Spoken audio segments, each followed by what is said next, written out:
Muy bien. Vamos a continuar con nuestro estudio de la escuela dominical que seguimos viendo acerca de los principios claves del gobierno civil bíblico.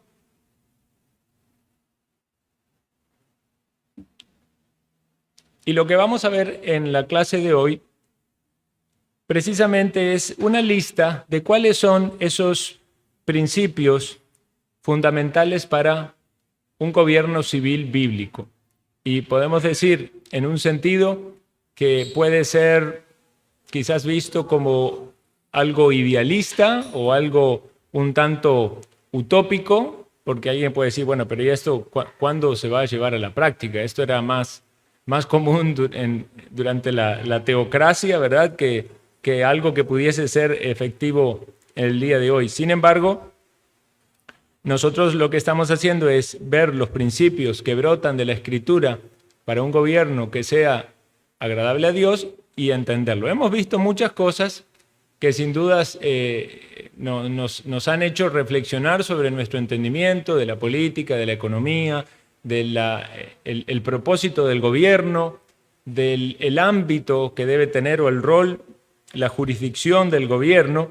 Ahora entonces lo que vamos a ver, una vez más, repito, parece ser un tanto utópico, pero es tomar y proyectar, tomar de la Escritura y proyectar ese gobierno en un sentido humano ideal de acuerdo a esos principios que brotan de la Escritura.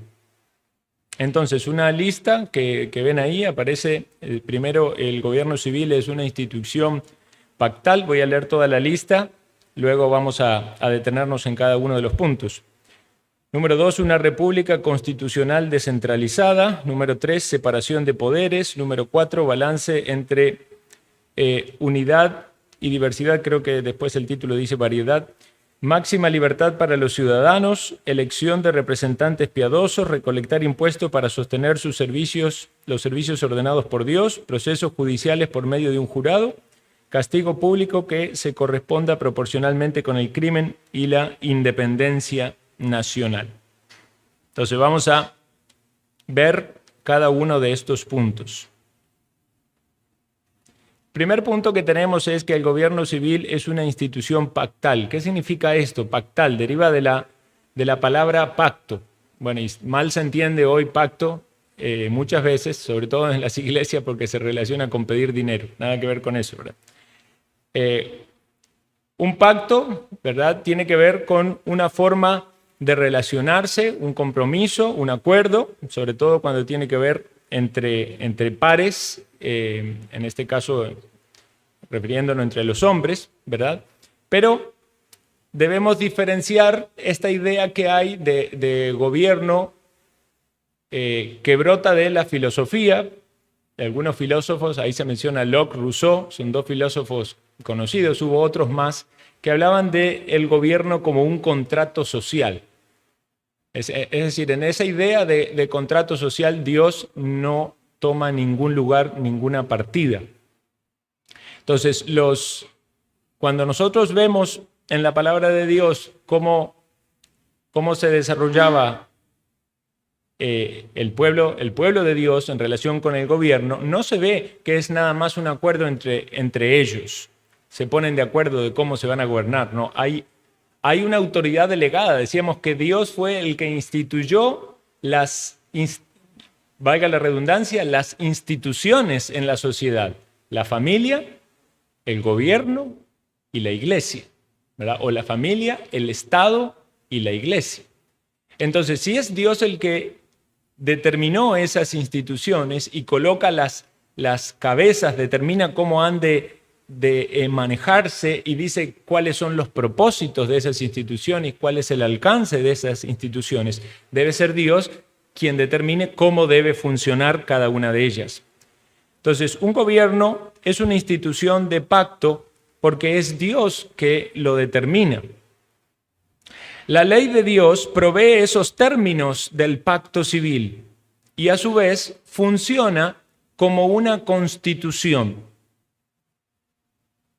Entonces debe entenderse también, por un lado, un pacto entre el magistrado, aquel que va a presidir o a gobernar, sea uno o varios, ¿verdad? Y el pueblo. Es decir, que el magistrado hace un juramento de gobernar bajo la ley de Dios y de acuerdo a la Constitución escrita. Y esto es muy curioso porque en la mayoría de los gobiernos se utilizaba hasta cierto tiempo, ¿verdad?, que cuando juraban con la mano sobre la Biblia. ¿Por qué eso? Bueno, porque hay un entendimiento, sobre todo en las naciones de origen cristiano, de que eso se hacía delante de Dios. Obviamente, después el gobierno era un desastre, ¿verdad? Y nada que ver con lo que Dios dice en su palabra.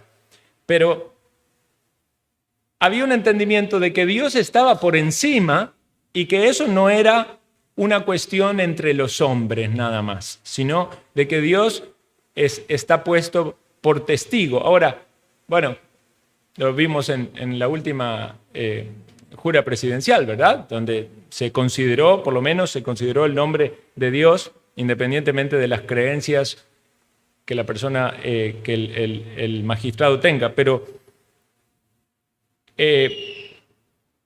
mucho peor aún esa idea secularista de decir, saquemos a Dios, borremos a Dios completamente, ¿verdad? Entonces, debe entenderse eso, que el que va a gobernar hace un juramento de gobernar delante de Dios, pero este es un punto más aún importante, que es aquí donde creo que aunque se pone la mano en la Biblia, no se cumple.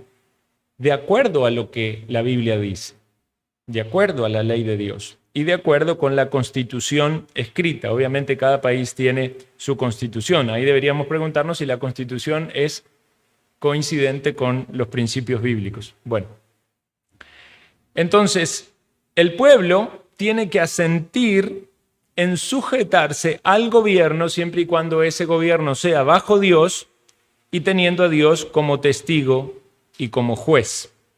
Ahora, para que quede claro esta idea de que hay un pacto delante de Dios, vamos a ver algunos versículos. Por ejemplo, en Josué capítulo 24 y 24, recuerdan ustedes que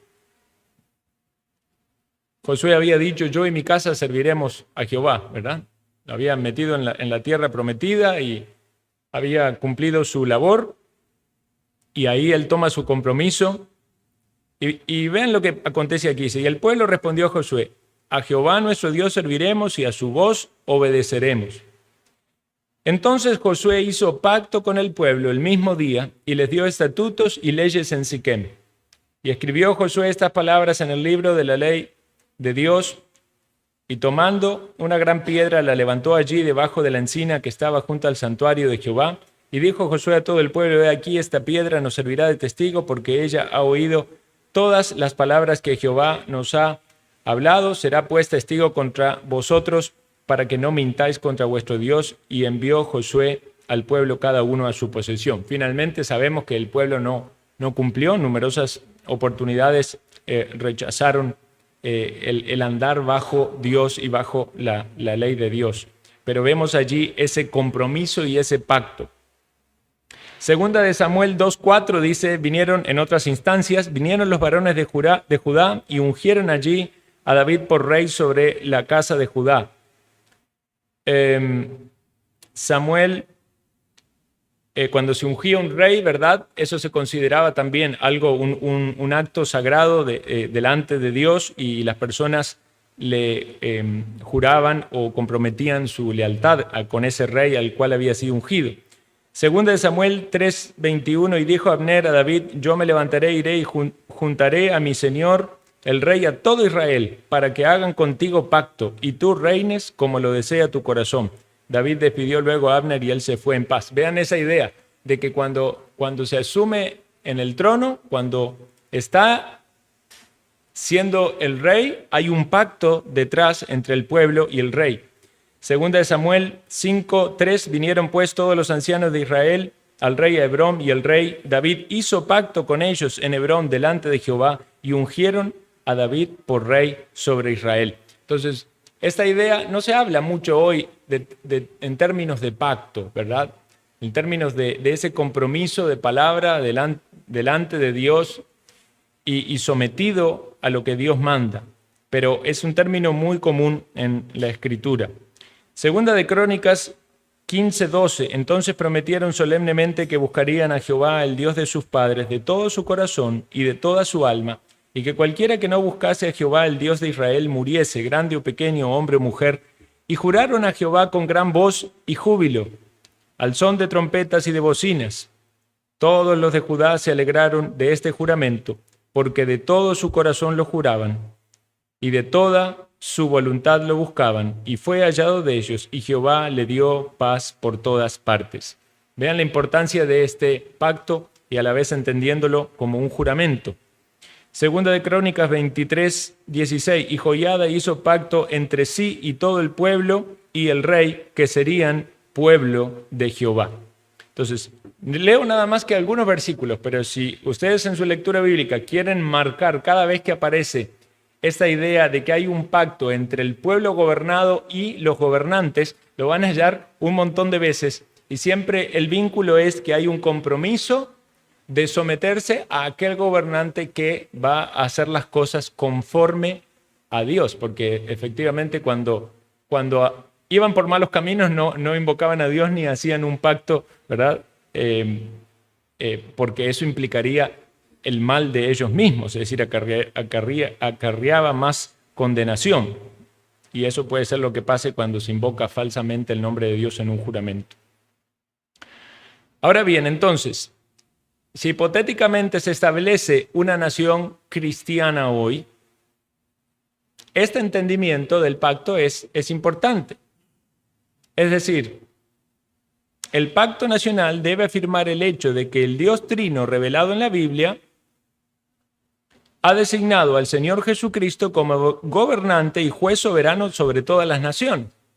Si debemos entender primeramente quién es el que reina y el que gobierna sobre todos, que es Jesucristo. Es decir, una nación que realmente sea una nación cristiana, no puede decir somos una nación, un gobierno secular. No, es un gobierno que tiene lealtad a Cristo. El Salmo 2:7 dice, yo publicaré el decreto, Jehová me ha dicho, mi hijo eres tú, yo te engendré hoy. Pídeme y te daré por herencia las naciones y como posesión tuya los confines de la tierra.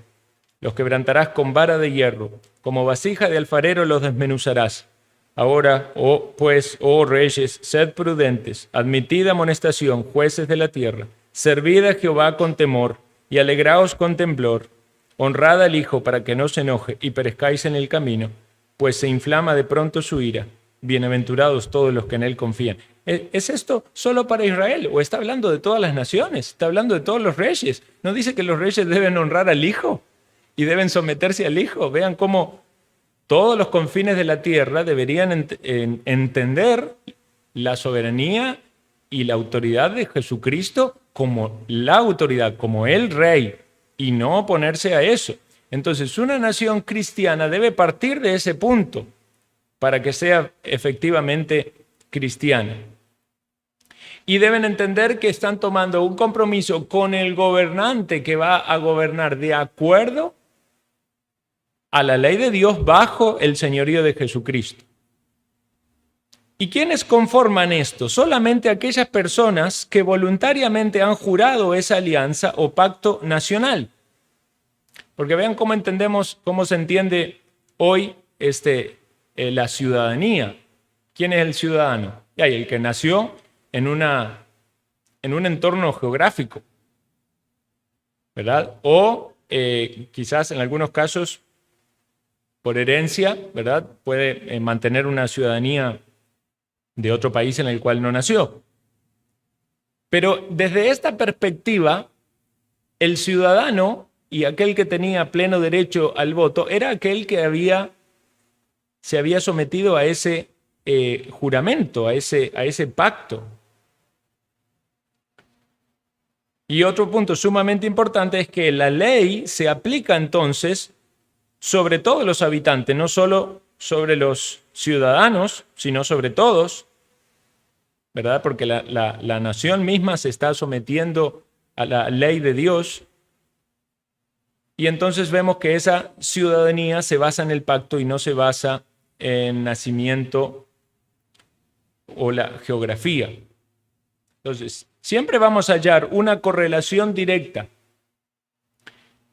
entre la clase de Dios o de dioses que una sociedad tiene y la clase de ciudadanos que esa sociedad conforma. Si usted se pone a hacer un estudio de la geografía mundial y de las personas y sus culturas y todo, siempre va a haber una correlación entre los dioses a los que esas naciones adoran y alguna característica o particularidad de esa sociedad. Bueno, aquí estamos diciendo, si hubiese un gobierno que realmente quiere someterse a lo que Dios dice en su palabra, ¿cómo debería ser ese gobierno? Bueno, entendiendo primariamente que es una institución de pacto delante de Dios y debe ser gobernado de acuerdo a la ley de Dios. Esa ley es esa constitución. Y que deben someterse al gobernante o al magistrado que es colocado para entonces funcionar correctamente. Vamos al punto número 2. Es una república constitucional descentralizada. No es una democracia. Hoy en día se habla de la democracia, ¿verdad? Casi que poniéndola como el ideal de todo tipo de gobierno. Bueno, cuando vemos cómo funciona en la palabra de Dios un gobierno, no vemos que era una democracia, no vemos que había una votación de la mayoría a ver qué gobernante querían colocar. Evidentemente, en las circunstancias actuales que estamos, ¿verdad? Y la democracia es una buena opción. Sin embargo, vemos que como la democracia va a favorecer la opinión de las mayorías, si la mayoría es corrupta en su mente y en su razonamiento, las decisiones van a guiar hacia ese propósito. Bueno, cuando vemos aquí en la Escritura, vemos que el libro del pacto era ratificado por el pueblo y funcionaba como una constitución escrita. Las constituciones nacionales contemporáneas deberían estar basadas en la palabra de Dios. Como dije antes, puede ser que las constituciones en el momento que se escribieron, algunas tuvieron quizás a Dios presente en algún punto, pero eso no significa que sean conforme a la cosmovisión bíblica. Muchas cosas pueden mencionar a Dios y no ser completamente coincidentes con la enseñanza bíblica. Entonces, si hubiese una nación cristiana, las constituciones deberían ser conforme a lo que dice la palabra de Dios, particularmente la ley de Dios. Y debieran ser establecidas por los líderes y por el pueblo haciendo un pacto. Yo creo que mayoritariamente se da importancia en nuestros países a las constituciones, sin embargo, como lo vemos muchas veces, se pasa por arriba en la práctica muchas cosas que la Constitución dice. Entonces eso demuestra el tipo real de valor que esa Constitución tiene. Cuando un país tiene una Constitución que es respetada de manera, ¿verdad?, absoluta, puede ser que tenga puntos correctos o incorrectos, pero a lo que voy es, ¿de qué manera ese país valora la Constitución? Si la Constitución dice algo y después otras leyes pasan por encima de eso, como lo vemos constantemente, digamos. En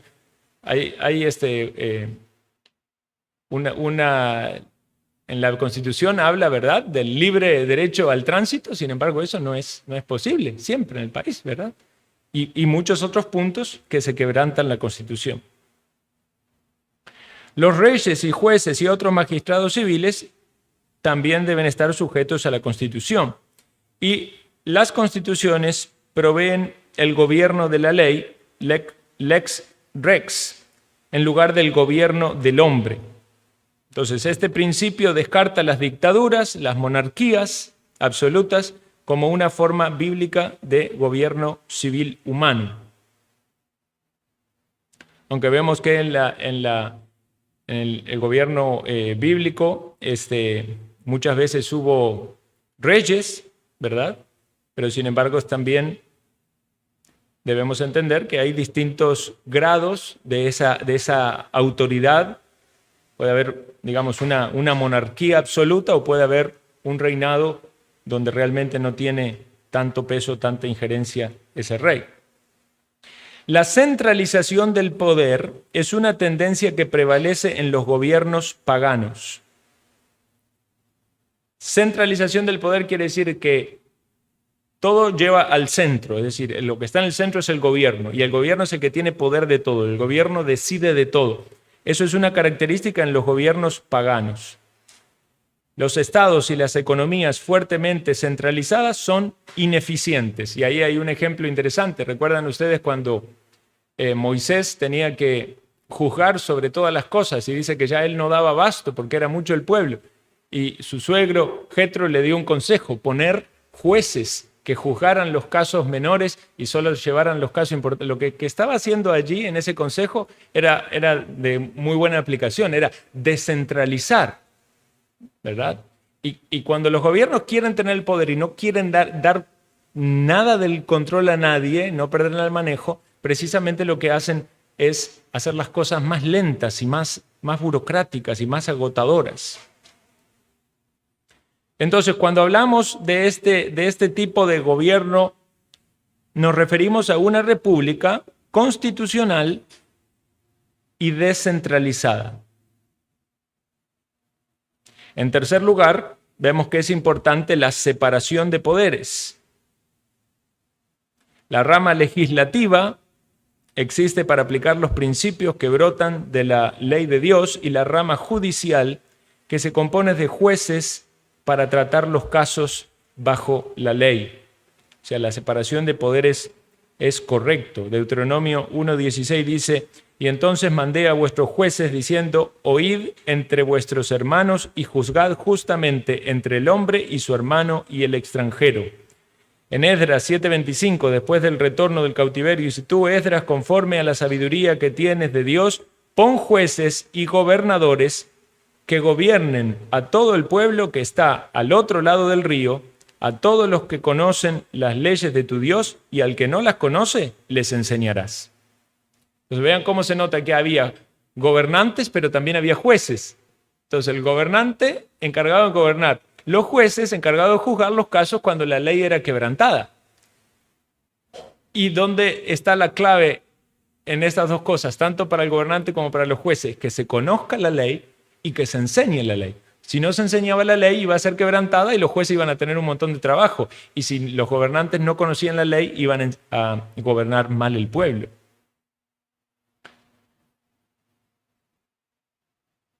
Vamos al cuarto punto. El cuarto punto es este balance entre unidad y multiplicidad de actores. Antes había colocado la palabra diversidad, pero la borré porque hoy se entiende otra cosa por diversidad. Balance entre unidad y multiplicidad multiplicidad de actores. ¿Cuál es esta idea? El énfasis en el uno promueve el totalitarismo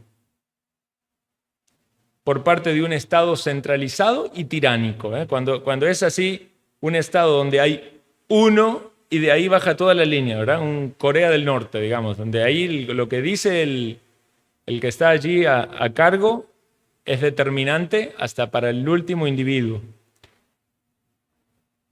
Así se describe en la monarquía de Israel, en los libros de Samuel y de Reyes. Eso promueve el totalitarismo. Y el énfasis en los muchos, no es uno, no, todos vamos a gobernar. Eso prácticamente impulsa la anarquía, porque no puede ser de que cada uno haga lo que bien le parece. Eso es lo que relata el libro de los jueces. Cada uno hacía lo que bien le parecía. Entonces tiene que haber un balance. Y ese balance implicaría de que entonces Dios determina que haya personas en los cargos para realizar la función del gobierno. No pueden ser todos y no puede ser uno. También, número 5, debe haber máxima libertad para todos los ciudadanos. Algo que hoy se habla tanto, hoy en día, ¿verdad?, de los derechos humanos, de los derechos humanos. Sin embargo, cada vez más se atacan las libertades individuales. Si viviéramos en una nación libre, ¿verdad?, o aquí como hablamos hipotéticamente de una nación cristiana gobernada de acuerdo a los principios bíblicos, se debería procurar la máxima libertad para todos los ciudadanos. Y cuando esto está propuesto y aplicado, es decir, hay libertad, ¿eso qué va a exigir en cada una de las personas? El autogobierno. Es decir, cada persona va a tener que saber de que tiene que gobernarse a sí mismo, que no va a tener una ley de prohibición para todo. Porque pareciera entonces que algunos solamente funcionan en base a las prohibiciones. O sea, ¿qué está prohibido, verdad? Como cuando a veces pasa, ¿verdad?, que alguien cuestiona sobre la fe cristiana y quiere saber, y ustedes pueden hacer esto, y pueden hacer lo otro, y se permite esto. Como que es todo en base a la ley y el autogobierno. Puede haber cosas que no están prohibidas, pero van a requerir un gobierno, un dominio propio, un gobierno individual. No es que el gobierno va a tratar de poner leyes para todo para que entonces el ser humano no pueda hacer nada que esté mal. No. También la importancia de un gobierno familiar, como dijimos, la familia, ¿verdad?, como institución en la sociedad, y un gobierno de la iglesia. Y que cada uno de ellos funcionen independientemente y adecuadamente dentro de este marco de libertad. Entonces hay una máxima libertad para los ciudadanos. En punto número 6, estamos hablando de elección de representantes piadosos que gobiernen de acuerdo a la ley de Dios. Y eso es también sumamente importante. O sea, ¿quiénes son los que van a gobernar? Bueno, como puede haber en el caso, digamos, como pasa en una iglesia, la iglesia tiene que elegir a sus oficiales de acuerdo a los requisitos bíblicos de los oficiales. Y hay requisitos bíblicos para gobernantes. Yo creo que uno leyendo en la Biblia encuentra muchas características que deberían ser deseables en un gobernante. Solo con ver los ejemplos bíblicos. Por ejemplo, Deuteronomio 1:13 dice allí: dadme entre vosotros de vuestras tribus varones sabios y entendidos y expertos para que yo los ponga por vuestros jefes. Si ponen a un necio, a un joven inexperto, a alguien que no tiene temor de Dios, sabemos lo que va a pasar. Entonces, la elección de los representantes deben ser representantes piadosos con la capacidad de gobernar y que quieran gobernar de acuerdo a la ley de Dios. De ahí la importancia de que nosotros instruyamos acerca de la ley de Dios, porque es sumamente vital para que la gente pueda, en primer lugar, comprender su grado de pecaminosidad y ir a Cristo, ¿verdad? O sea, la ley lleva en ese sentido a las personas a su incapacidad de cumplir delante de Dios e ir a Cristo, pero también como una regla de vida. En el punto número 7, en esta nación entonces se recolectarían impuestos para sostener los servicios ordenados por Dios. Algunos hablan, ¿verdad?, de los impuestos como un robo, y ciertamente lo hemos mencionado muchas veces, porque cuando los gobiernos por la fuerza, ¿verdad?, esa es la idea de impuesto, es una imposición, recaudan dinero para fines inadecuados o para fines que no son los establecidos por Dios, entonces podemos sí asumir que hay allí un robo, porque ese no es el rol o el propósito del gobierno. Pero hay un marco lícito del impuesto. Es cuando se recaudan esos fondos para cumplir el propósito o la misión que Dios le da al gobierno. ¿Recuerdan cuando hablábamos de ese propósito? ¿Cuál era? Mantener el orden, ¿verdad?, y la paz, y el ejercicio de la justicia, ¿verdad?, dentro de una nación, la defensa nacional. Por eso aquí la Biblia nos dice en Romanos 13, 6 al 10, pues por esto pagáis también los tributos, porque son servidores de Dios que atienden continuamente a esto mismo. Es decir, el gobierno está sirviendo a Dios cuando atiende a lo que debe atender, que es la protección de los ciudadanos y la justicia de acuerdo a la ley de Dios. Pagad todo lo que debéis, al que tributo, tributo, al que impuesto, impuesto, al que respeto, respeto, al que honra, honra. Entonces hay un margen de una clasificación de los impuestos lícita. Evidentemente también muchas veces uno paga los impuestos, aunque estos no sean lícitos, pero como una cuestión también de testimonio, ¿verdad? El mismo Señor Jesús pagó los impuestos por él y por sus discípulos sin estar él grabado a eso. El punto número 8, procesos judiciales por medio de un jurado, y este punto lo vamos a ver un poquito más amplio en la próxima clase, porque en la próxima clase vamos a tocar el aspecto de la jurisprudencia. Pero, digamos, cuando la víctima presenta cargos, entonces es correcto que ese proceso judicial haya un jurado, ¿verdad? Y no solamente una persona que determina quién tiene la razón. El punto número 9, el castigo público que se corresponde proporcionalmente con el crimen. Ya hemos mencionado antes acerca de este asunto, ¿verdad? De la lex talionis, como se habla, ¿verdad? Habitualmente acerca de esto, de la ley del talión, que brota de esta idea de ojo por ojo, ¿verdad? Diente por diente, mano por mano, pie por pie, quemadura por quemadura, herida por herida, golpe por golpe. Tiende a parecer que tiene que ser el castigo exactamente igual que lo que el otro hizo. Pero sin embargo, el principio que brota detrás es la proporcionalidad. Es la proporcionalidad. Y digamos, eso se puede entender con facilidad. Si digamos, a usted le chocan el carro, ¿verdad? ¿Cuál es el procedimiento?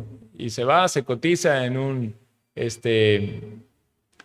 enderezado y pintura, ¿verdad? Le pasa la factura y la persona tiene que pagar la reparación. Esa es la idea.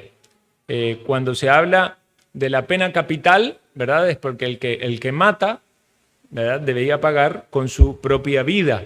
El homicidio, ¿verdad?, es una de esos quebrantamientos de la ley donde la misma palabra expresa que el castigo debe ser ese, no necesariamente un castigo proporcional, ¿verdad? Alguien puede decir, bueno, es que pena perpetua, ¿verdad? Pero eso no es una alternativa que provee la palabra en ese aspecto. Es decir, en ese caso es la muerte. Pero vemos entonces la idea de la proporcionalidad bastante clara en la Escritura, y esto también afirma la idea de justicia. Porque cuando alguien pide justicia, ¿verdad? Cuando vemos esa dibujo o ilustración de la justicia, ¿verdad?, que una mujer que tiene la balanza en la mano, lo que uno piensa es que la balanza va a estar equilibrada. Entonces, esa es la idea de que haya un castigo adecuado. Y llegamos al último punto entonces, que es la independencia nacional. La independencia nacional. Las naciones deben mantener su independencia nacional, oponiéndose a todos los esfuerzos humanistas, idolátricos, orientados a la formación de un solo gobierno mundial. Eso pasó en Babel, ¿recuerdan? Querían hacerse un nombre, decían ellos, y una torre, y evidentemente eso era totalmente alejarse de Dios y manifestar su independencia total hacia Dios, y Dios se encargó en su momento de desbaratar ese plan cuando confundió a las personas con los idiomas. Antes todos hablaban una misma lengua. Pero esa idea de un gobierno mundial, ¿verdad? Es un esfuerzo humanista idolátrico. Y hoy en día también se habla cada vez más de eso, de un gobierno mundial y de poderes o fuerzas, ¿verdad?, que van teniendo injerencia sobre las naciones y sobre los gobiernos. Nosotros vemos en la Biblia la independencia de las naciones.